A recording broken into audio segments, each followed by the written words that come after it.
विश्व राजनीतिमा अहिले यस्तो हलचल आइरहेको छ जसले संसारको शक्ति सन्तुलनै बदलिदिन सक्ने सङ्केत दिइरहेको छ।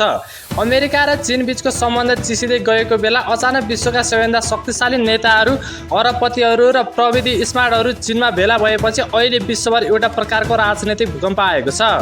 उता चीनमा संसारका शक्तिशाली पात्रहरूको गोप्य र उच्च स्तरीय भेट चलिरहेको छ। यता नेपालमा एउटा संस्था डिडिसीको एक चिज हातमा लिएर फेसबुकमा एउटा फोटो पोस्ट गरे र लेखे, चिज डिडिसीको चिज हो। हेर्दा सामान्य फोटो जस्तो लागे पनि यसको प्रभाव अहिले असाधारण देखिएको छ, किनकि बालेन शाह अहिले नेपालमा त्यस्ता शक्तिशाली डिजिटल पात्र बनिसकेका छन् जसले कुनै उत्पादक, कुनै विषय वा कुनै संस्थालाई सामाजिक सञ्जालमा उल्लेख गर्ने बित्तिकै त्यो विषय देशभर चर्चामा पुग्ने गर्छ। फोटोमा बालेन शाह सेतो सर्ट र कालो चस्मामा देखिन्छन्। अगाडि नेपाली सरकारी संस्था डिडिसीको एक चिज राखिएको छ। टेबलमा नेपाली चिजहरूका टुक्रा, अङ्गुर र ड्राइफ्रुट सजाइएको छ। धेरैले यसलाई नेपाली उत्पादकलाई प्राथमिकता दिन गरिएको सङ्केतको रूपमा हेरेका छन्। अर्कोतर्फ विश्व राजनीतिमा अझ झन् ठुलो खेल चलिरहेको छ। अमेरिकी राष्ट्रपति डोनाल्ड ट्रम्प चीन पुगे, जहाँ उनले चिनिया राष्ट्रपति सी जिनपिङसँग ऐतिहासिक भेट गरे। तर यो केवल दुई देश बीचको भेट मात्र थिएन, त्यहाँ संसारकै सबैभन्दा धनी र प्रभावशाली व्यवसायीहरू पनि पुगेका थिए। टेस्ला र स्पेस एक्सका मालिक एलन मस्क लगायतका विश्व अर्थतन्त्र चलाउने पात्रहरू चीन पुगेपछि अहिले संसारभर चर्चा चलिरहेको छ।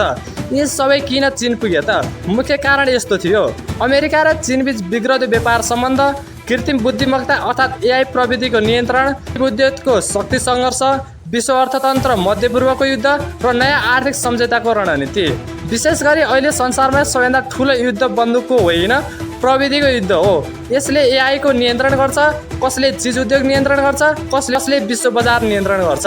अहिले अमेरिका र चीन बीचको सबैभन्दा ठुलो सङ्घर्ष यही विषयमा केन्द्रित छ। त्यसैले एनभिडियाका प्रमुख जेनसन वाङ चीन पुग्न सामान्य घटना मानिएको छैन।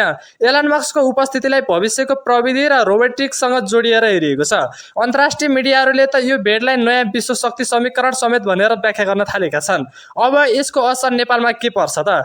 यदि अमेरिका र चीनबीच सम्बन्ध सुधार भयो भने विश्व बजार स्थिर हुन सक्छ। डलरको प्रभाव, तेलको मूल्य, प्रविधि बजार र वैदेशिक रोजगारीमा समेत असर पर्न देखिन्छ। नेपाल जस्तो आयातमुखी देशका लागि यो अत्यन्त ठुलो विषय हो र यही बीच बालेन शाहको एउटा पोस्टले अर्को सङ्केत दिएको छ, आफ्नो देशको उत्पादन प्रयोग गरौँ, आफ्नै उद्योगलाई प्राथमिकता दिउँ। आज सामाजिक सञ्जालमा नै नयाँ शक्ति बसिसकेको छ। पहिले नेताहरू सांसदबाट प्रभाव फैलाउँथे, अहिले एउटा फेसबुक पोस्टले नै बजार हल्लाउन थालेको छ। उता विश्वका शक्तिशाली राष्ट्रहरू भविष्यको अर्थतन्त्रको खेल खेलिरहेका छन्।